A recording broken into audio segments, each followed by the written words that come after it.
ગણિત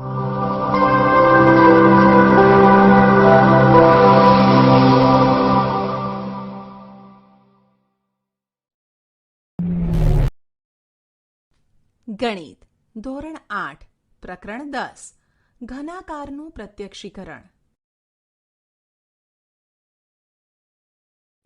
પ્રાસ્તાવિક. ધોરણ 7માં તમે સમતલ આકાર અને ઘન આકાર વિશે શીખી ગયા છો. સમતલ આકારોને બે માપ હોય છે, લંબાઈ અને પહોળાઈ. તેથી જ તેમને દ્વિપરિમાણીય એટલે કે 2 ડાયમેન્શન આકાર કહેવાય છે. જ્યારે ઘન પદાર્થ હોય છે, લંબાઈ, પહોળાઈ, ઊંચાઈ અથવા ઊંડાઈ.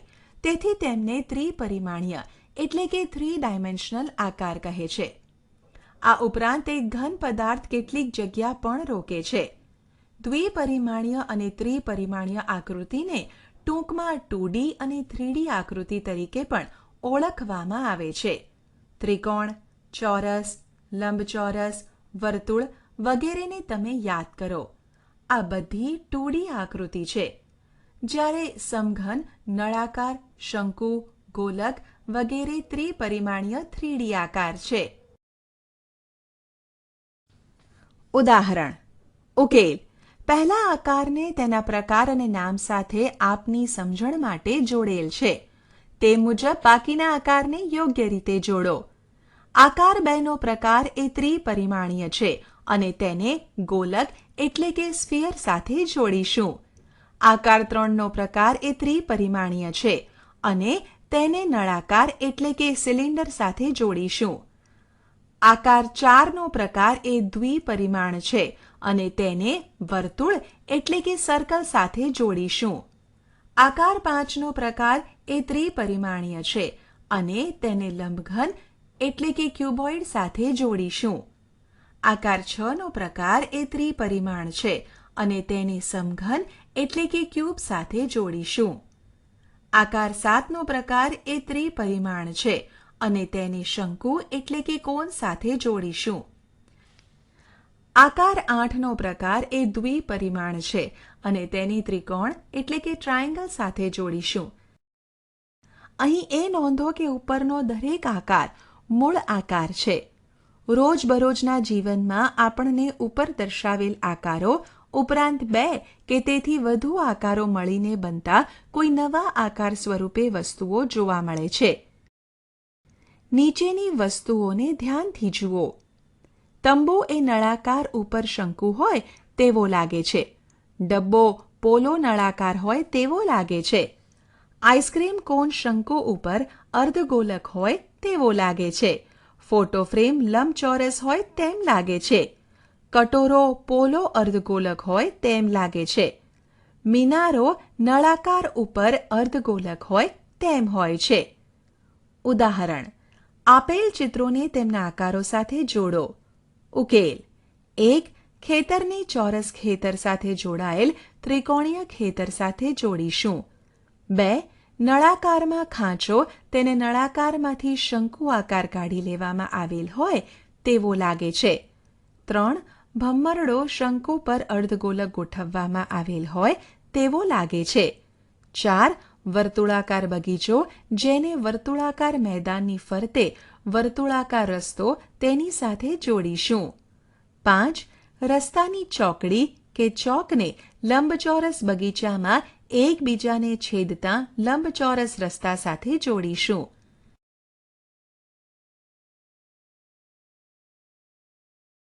ત્રિપરિમાણીય આકારના દ્રશ્યો. ત્રિપરિમાણીય વસ્તુઓને જુદી જુદી જગ્યાએથી જોતા જુદા જુદા સ્વરૂપે જોવા મળે છે. આમ એક જ વસ્તુને આપણે જુદા જુદા પરિપ્રેક્ષ્યથી અલગ અલગ આકારે જોઈ શકીએ છીએ. ઉદાહરણ તરીકે નીચે આપેલ ઝૂંપડીને જુદા જુદા સ્થાનેથી જોતા કેવી દેખાય છે તે જુઓ. ઝૂંપડીનું આગળનું દ્રશ્ય, બાજુમાંથી દેખાતું દ્રશ્ય, ઉપરથી દેખાતું દ્રશ્ય. તેવી જ રીતે પ્યાલાને આ મુજબ જુદા જુદા દ્રશ્યોથી જોઈ શકાય. એટલે કે પ્યાલાનું બાજુમાંથી દેખાતું દ્રશ્ય અને ઉપરથી દેખાતું દ્રશ્ય. એક પ્યાલાના ઉપરથી દેખાતા દ્રશ્ય ટોપ વ્યૂમાં સમકેન્દ્રીય વર્તુળની જોડ શા માટે જોવા મળે છે?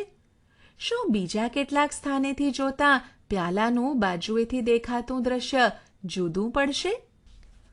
પ્યાલાનું આગળનું દ્રશ્ય એટલે કે ફ્રન્ટ વ્યૂ, પાછળનું દ્રશ્ય એટલે કે બેક વ્યૂ, ડાબી બાજુથી દેખાતું દ્રશ્ય એટલે કે લેફ્ટ વ્યૂ અને જમણી બાજુથી દેખાતું દ્રશ્ય એટલે કે રાઇટ વ્યૂ સરખા જોવા મળે છે.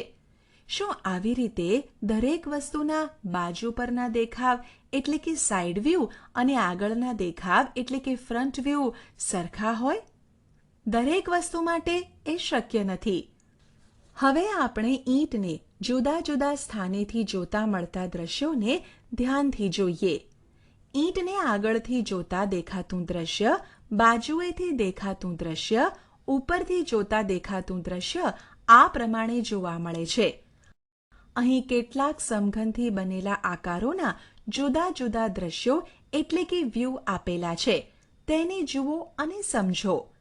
3 સમઘન દ્વારા બનેલ આકારને બાજુએથી જોતા દેખાતું દ્રશ્ય, આગળથી જોતા દેખાતું દ્રશ્ય, ઉપરથી જોતા દેખાતું દ્રશ્ય આ પ્રમાણે જોવા મળે છે. 4 સમઘન દ્વારા બનેલ આકારને ઉપરથી જોતા દેખાતું દ્રશ્ય, આગળથી જોતા દેખાતું દ્રશ્ય, બાજુમાંથી જોતા દેખાતું દ્રશ્ય આ પ્રમાણે જોવા મળે છે. 4 સમઘન દ્વારા બનેલ આકારને બાજુએથી જોતા દેખાતું દ્રશ્ય, આગળથી જોતા દેખાતું દ્રશ્ય, ઉપરથી જોતા દેખાતું દ્રશ્ય આ પ્રમાણે જોવા મળે છે. આપણી આસપાસની જગ્યાનું નકશા સ્વરૂપે આલેખન. તમે પ્રાથમિક શાળાના વર્ગોમાં હતા ત્યારથી જ તમે નકશાનો વિષય જાણો છો. ભૂગોળ વિષયમાં તમને નકશામાં ચોક્કસ સ્થાન, ચોક્કસ રાજ્ય, ચોક્કસ નદી, પર્વત વગેરે દર્શાવવાનું પૂછવામાં આવતું હતું. ઇતિહાસ વિષયમાં કદાચ તમને કોઈ નિશ્ચિત સ્થળને નકશામાં દર્શાવી અને ભૂતકાળમાં બનેલ મહત્વપૂર્ણ ઘટના વર્ણવાનું કહેવામાં આવતું હતું. આ ઉપરાંત તમે નકશામાં નદીઓના પ્રવાહ, રોડ, રેલવે લાઇન જોતા હતા અને દર્શાવતા હતા. આપણે નકશો કઈ રીતે વાંચી શકીએ, સમજી શકીએ? જ્યારે આપણે નકશો જોઈએ છીએ ત્યારે આપણે શું સમજીએ છીએ અને શું તારણ કાઢીએ છીએ? નકશામાં કઈ માહિતી આપેલ છે અને કઈ માહિતી આપેલ નથી? શું ચિત્ર અને નકશા વચ્ચે કોઈ તફાવત છે? આ વિભાગમાં આપણે આવા જ કેટલાક પ્રશ્નોના જવાબ મેળવીશું. અહીં એક મકાનના ચિત્રની બાજુમાં મકાનનો નકશો આપેલ છે. આ બંનેને ધ્યાનથી જુઓ. આપેલ આકૃતિની રજૂઆતથી તમે શું તારણ કાઢી શકો? જ્યારે આપણે એક ચિત્ર દોરીએ છીએ ત્યારે આપણે વાસ્તવિક રજૂઆત કરવા પ્રયત્ન કરીએ છીએ. આ માટે આપણે વાસ્તવિક વસ્તુની બધી વિગતો દર્શાવવા પ્રયત્ન કરીએ છીએ. પણ જ્યારે આપણે નકશો દોરીએ છીએ ત્યારે આપણે વસ્તુનું સ્થાન અને અન્ય ચીજવસ્તુઓની સાપેક્ષે સ્થાન અને અંતર પર જ વધારે ધ્યાન આપીએ છીએ. નકશામાં આપણે જે તે વસ્તુના સ્વરૂપને વધારે મહત્વ આપતા નથી. ચિત્ર અને નકશા વચ્ચેનો બીજો ભેદ એ છે કે કોઈ એક જ વસ્તુનું ચિત્ર જુદા જુદા દ્રષ્ટિકોણની સાપેક્ષે જુદા જુદા સ્વરૂપે પ્રાપ્ત થાય છે. પરંતુ નકશાની બાબતમાં આવું થતું નથી. એટલે કે અવલોકનકાર પોતાનું સ્થાન બદલે છતાં પણ મકાનનો નકશો તો જેમનો તેમ જ રહે છે.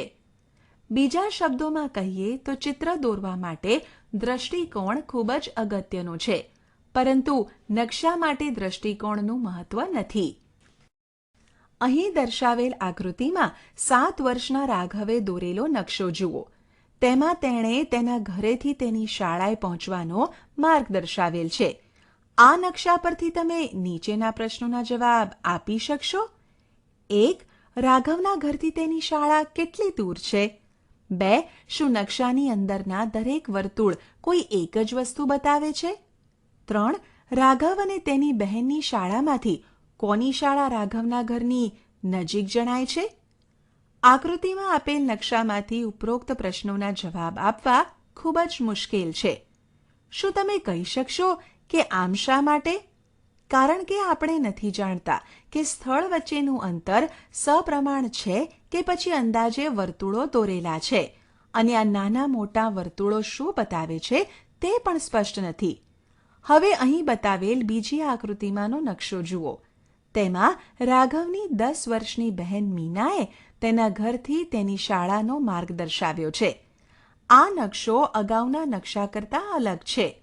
અહીં મીનાએ જુદા જુદા મહત્વના સ્થળો સીમાચિહ્નોને જુદા જુદા ચિહ્નોના ઉપયોગથી દર્શાવ્યા છે અને લાંબા અંતર માટે લાંબી લાઈન તથા ટૂંકા અંતર માટે ટૂંકી લાઈન દોરવામાં આવેલ છે. એટલે કે નકશો દોરવામાં પ્રમાણ માપ એટલે કે સ્કેલનો ઉપયોગ કરેલ છે. હવે તમે અહીંના પ્રશ્નોના જવાબ આપી શકશો. 1. રાઘવના ઘેરથી રાઘવની શાળા કેટલી દૂર આવેલી છે? 2. કોની શાળા ઘરથી વધુ નજીક છે, રાઘવની કે મીનાની? 3. માર્ગના મહત્વના ભૂચિહ્નો એટલે કે અગત્યના સ્થળો કયા કયા છે? આ પરથી આપણને સમજાયું કે કેટલાક સંકેતોનો ઉપયોગ કરવાથી અને સ્થળો વચ્ચેના અંતર દર્શાવવાથી આપણે નકશાને સરળતાથી સમજી શકીએ છીએ. તમે જોયું હશે કે નકશામાં દર્શાવેલ અંતર એ જમીન પરના વાસ્તવિક અંતરને સપ્રમાણ હોય છે. આમ કરવા માટે ચોક્કસ પ્રમાણ માપ એટલે કે સ્કેલ માપ ધ્યાનમાં લેવામાં આવે છે. જ્યારે નકશો બનાવતા હોઈએ કે વાંચતા હોઈએ ત્યારે નકશો કેટલા સ્કેલનો છે તે બરાબર જાણતા હોવા જોઈએ. એટલે કે નકશા પરનું 1 મિલીમીટર કે 1 સેન્ટીમીટર અંતર વાસ્તવમાં કેટલું અંતર દર્શાવે છે તે જાણવું જરૂરી છે. અર્થાત નકશો દોરતી વખતે જમીન પરના 1 કિલોમીટર કે 10 કિલોમીટર કે પછી 100 કિલોમીટર અંતરને નકશામાં 1 મિલીમીટર કે 1 સેન્ટીમીટર દ્વારા દર્શાવી શકાય. આપણી જરૂરિયાત મુજબના માપના નકશાઓ તૈયાર કરવા નિશ્ચિત પ્રમાણ માપ એટલે કે સ્કેલ માપ ધ્યાનમાં લેવામાં આવે છે. જુદા જુદા માપના નકશામાં જુદા જુદા સ્કેલ માપ હોય છે, પરંતુ એક જ નકશામાં એક જ સ્કેલ માપ હોય છે. આ બાબત ભૂલવી ન જોઈએ. તે સમજવા ભારતના નકશામાં ગુજરાતના શહેરો જુઓ અને ગુજરાતના નકશામાં ગુજરાતના શહેરો જુઓ. આ બંને નકશામાં પ્રમાણ માપ એટલે કે સ્કેલ માપ પણ ચકાસો. તમે જોશો કે ભારત અને ગુજરાતના નકશા માપમાં સરખા હોવા છતાં બંને નકશામાં 1 સેન્ટીમીટર જેટલી જગ્યા જુદી જુદી માપનું અંતર બતાવતા હશે. એટલે કે ભારતના નકશા કરતાં ગુજરાતના નકશામાં 1 સેન્ટીમીટરને સપ્રમાણ અંતર ઓછું હશે, જ્યારે ભારતના નકશામાં 1 સેન્ટીમીટરને સપ્રમાણ અંતર વધુ હશે. આમ નકશામાં સ્કેલ માપનો ઉપયોગ કરી વિશાળ જગ્યાઓને મર્યાદિત જગ્યામાં દર્શાવી શકીએ છીએ. તેથી નકશામાં 1 સેન્ટીમીટર એ ઘણું મોટું અંતર દર્શાવે છે. ટૂંકમાં કહીએ તો 1. નકશા દ્વારા નિશ્ચિત વસ્તુ કે સ્થળ ને અન્ય વસ્તુ કે સ્થળની સાપેક્ષમાં એટલે કે સંદર્ભમાં દર્શાવાય છે. 2. જુદી જુદી વસ્તુ કે સ્થળને દર્શાવવા માટે જુદા જુદા સંકેતોનો એટલે કે સંજ્ઞાઓનો ઉપયોગ થાય છે. 3. નકશામાં કોઈ પરિપ્રેક્ષ્ય એટલે કે યથાર્થ ચિત્ર કે સંદર્ભ નથી, જેથી નકશામાં કોઈ દ્રષ્ટિબિંદુ કે દ્રષ્ટિકોણને કોઈ સ્થાન નથી. એટલે કે નકશામાં નજીકની વસ્તુ મોટી અને દૂરની વસ્તુ નાની દર્શાવવાની જરૂર હોતી નથી. નકશામાં દરેક સમાન વસ્તુનું કદ એક સરખું રાખવામાં આવે છે. કોઈ પણ સ્થળનો નકશો હંમેશા તેના ટોપ વ્યૂ એટલે કે ઉપરથી દેખાતું દ્રશ્યને ધ્યાનમાં રાખી દોરવામાં આવે છે. નકશામાં અન્ય કોઈ દ્રશ્ય કે વ્યૂને સ્થાન હોતું નથી. આકૃતિ જુઓ. 4. નકશામાં પ્રમાણ માપ એટલે કે સ્કેલ માપનો ઉપયોગ થાય છે. નિશ્ચિત નકશા માટે પ્રમાણ માપ એટલે કે સ્કેલ માપ એક જ રહે છે, એટલે કે બદલાતું નથી. વાસ્તવિક અંતરને પ્રમાણસર ઘટાડીને નકશાને કાગળ પર દર્શાવાય છે. ઉદાહરણ: આ એક શહેરનો નકશો જુઓ અને સૂચના પ્રમાણે રંગ પૂરો. ઉકેલ: એ. નકશામાં રંગ પૂરો. પાણીમાં વાદળી, ફાયર સ્ટેશનમાં લાલ, પુસ્તકાલયમાં નારંગી, શાળામાં પીળો, બગીચામાં લીલો, કમ્યુનિટી સેન્ટરમાં ગુલાબી, હોસ્પિટલમાં જાંબલી, કબ્રસ્તાનમાં કથ્થઈ રંગ પૂરીએ. બી. શેરી નંબર 2 અને ડેનિમ માર્ગ જ્યાં ભેગા થાય છે ત્યાં લીલા રંગનો એક્સ કરો. શેરી નંબર 3 અને નદી જ્યાં ભેગા થાય છે ત્યાં કાળા રંગનો વાય કરો. મુખ્ય માર્ગ અને શેરી નંબર 1 ભેગા થાય છે ત્યાં લાલ રંગનો ઝેડ કરો. સી. કોલેજથી તળાવ સુધીનો ટૂંકો રસ્તો કથ્થઈ રંગથી દર્શાવો.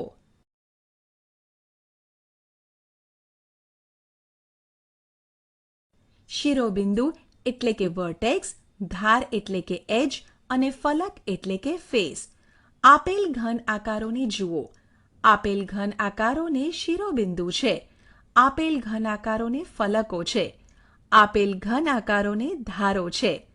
આપેલ તમામ ઘન બહુકોણના જોડાણથી તૈયાર થયેલ છે. બહુકોણથી ઘેરાતા સમતલીય ભાગને ફલક એટલે કે ફેસ કહેવામાં આવે છે. આમ ઉપરોક્ત તમામ ઘન આકારો ફલક એટલે કે ફેસીસ બનેલા છે. આ ફલક જ્યાં મળે છે તેને ધાર એટલે કે એજીસ કહે છે. આ ધાર રેખાખંડ સ્વરૂપે હોય છે. આ ધાર જ્યાં મળે છે તેને શિરોબિંદુ એટલે કે વર્ટાઇસિસ ઓળખવામાં આવે છે. આ શિરોબિંદુ બિંદુ સ્વરૂપે હોય છે. આમ આવા ઘનને બહુફલક એટલે કે પોલીહેડ્રોન્સ કહેવામાં આવે છે. અહીં આપેલ ઘન આકારો બહુફલકો એટલે કે પોલીહેડ્રોન્સ છે અને ઘન આકારો બહુફલકો એટલે કે પોલીહેડ્રોન્સ નથી.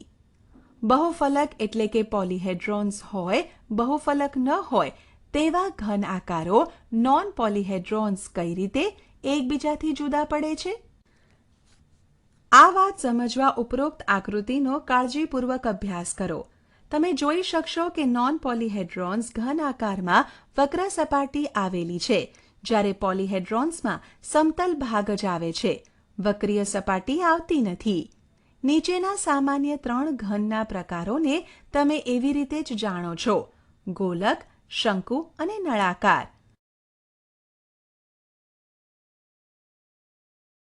બહિર્વૃત્ત બહુફલક, બહિર્વૃત્ત બહુકોણ, કોન્વેક્સ પોલિગોન્સનો ખ્યાલ યાદ કરો. બહિર્વૃત્ત બહુફલક, કોન્વેક્સ પોલીહેડ્રોન્સનો ખ્યાલ બહિર્વૃત્ત બહુકોણ જેવો જ છે. અહીં આપેલ આકૃતિમાં બહિર્વૃત્ત બહુફલક છે અને આકૃતિનો બહિર્વૃત્ત બહુફલક નથી. સામાન્ય બહુફલક. જ્યારે બહુફલકના દરેક ફલક સામાન્ય ફલક હોય અને તેના દરેક શિરોબિંદુ એટલે કે વર્ટેક્સ પર સરખી સંખ્યામાં ફલક મળતા હોય ત્યારે તેને સામાન્ય બહુફલક એટલે કે રેગ્યુલર પોલીહેડ્રોન્સ કહેવામાં આવે છે. અહીં આપેલ આકૃતિ સામાન્ય બહુફલક છે. તેના દરેક ફલક એકરૂપ કોન્ગ્રુઅન્ટ સામાન્ય બહુકોણ છે. તેના શિરોબિંદુ એટલે કે વર્ટાઇસિસ પર સરખી સંખ્યામાં ફલક મળે છે. જ્યારે આ આકૃતિ સામાન્ય બહુફલક નથી, બધી બાજુઓ એકરૂપ એટલે કે કોન્ગ્રુઅન્ટ છે, પણ દરેક શિરોબિંદુ એટલે કે વર્ટાઇસિસ પાસે સરખી સંખ્યામાં ફલક ભેગા થતા નથી. અહીં એ બિંદુ આગળ 3 ફલક મળે છે. બી બિંદુ આગળ 4 ફલક મળે છે. બહુફલકના અગત્યના 2 પ્રકાર છે: 1 પ્રિઝમ, 2 પિરામિડ. જે બહુફલકનો પાયો અને મથાળું એકરૂપ એટલે કે કોન્ગ્રુઅન્ટ બહુકોણ હોય અને બાકીના ફલક સમાંતર બાજુ ચતુષ્કોણ હોય તેને પ્રિઝમ કહે છે. આ પિરામિડમાં કોઈ પણ સંખ્યાની બાજુવાળો બહુકોણ પાયા તરીકે હોય છે. દરેક બાજુમાંથી શરૂ થતા ફલકો ત્રિકોણ આકારના હોય છે. આ ત્રિકોણ આકાર ફલકો એક જ શિરોબિંદુ એટલે કે વર્ટેક્સમાં મળે છે. પ્રિઝમ અને પિરામિડ તેના પાયા પરથી ઓળખાય છે. આમ ષટકોણીય એટલે કે હેક્ઝાગોનલ પ્રિઝમનો પાયો ષટકોણથી બનેલો હોય છે. ત્રિકોણીય પિરામિડનો પાયો ત્રિકોણ હોય છે. શું લંબચોરસ્ય પ્રિઝમ હોય? ચોરસ્ય પિરામિડ કેવો હોય? સ્પષ્ટ તેમના પાયા લંબચોરસ અને ચોરસ હશે. અહીં આપેલ કોષ્ટકમાં આપેલા બહુફલકના ફલક એટલે કે ફેસીસ, ધાર એટલે કે એજીસ અને શિરોબિંદુ એટલે કે વર્ટાઇસિસ દર્શાવો.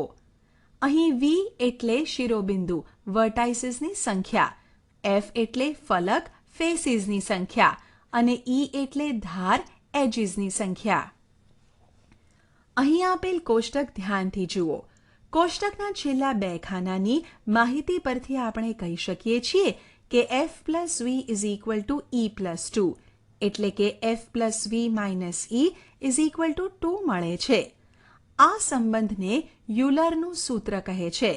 આ સૂત્ર બહુફલક માટે સાચું છે. આપણે શી ચર્ચા કરી? 1. 2D અને 3D વસ્તુઓની સમજ. 2. જુદી જુદી વસ્તુઓમાં રહેલ મુખ્ય કે મૂળ આકારોની ઓળખ. 3. 3D વસ્તુઓ જુદી જુદી જગ્યાઓએથી જુદી જુદી દેખાય છે. 4. નકશા ચિત્ર કરતાં અલગ હોય છે. 5. નકશામાં નિશ્ચિત વસ્તુ કે સ્થળને અન્ય વસ્તુ કે સ્થળની સાપેક્ષમાં દર્શાવવામાં આવે છે. 6. નકશામાં જુદી જુદી વસ્તુ કે સ્થળને દર્શાવવા જુદા જુદા ખાસ સંજ્ઞા કે સંકેતોનો ઉપયોગ થાય છે. 7. નકશામાં કોઈ સંદર્ભ કે દ્રષ્ટિકોણને ધ્યાનમાં લેવામાં આવતો નથી. 8. કોઈ એક નકશામાં પ્રમાણમાપ એટલે કે સ્કેલ અચળ રહે છે, ફરતો નથી. 9. યુલરનું સૂત્ર કોઈ પણ બહુફલક માટે f plus V minus E is equal to 2, જ્યાં f ઇઝ ઇક્વલ ટુ ફલકની સંખ્યા, v ઇઝ ઇક્વલ ટુ શિરોબિંદુની સંખ્યા અને e ઇઝ ઇક્વલ ટુ ધારની સંખ્યા.